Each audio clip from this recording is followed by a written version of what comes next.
He walked through the crowd and the sound and the lights, and his ears heard the thump of their joy and delights. And it took him right back to his earliest years, to that lost, lonely boy who cried all of those tears. That lost, lonely boy, isolated and sad, with no home of his own, no mom and no dad.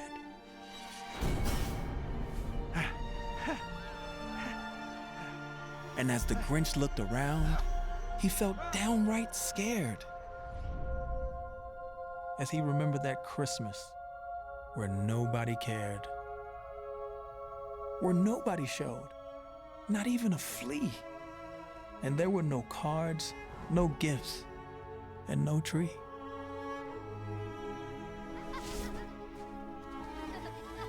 And as he watched other kids, one thing became clear: that this was the single worst day of the year.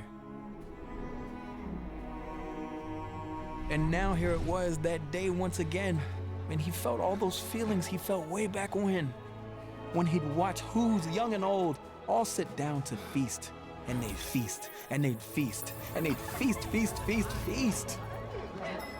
They'd feast on who pudding and rare who roast beast, which is something the Grinch could not stand in the least. And then they'd do something he liked least of all. Every who down in Whoville, the tall and the small, would stand close together with Christmas bells ringing. They'd stand hand in hand and the who's would start singing.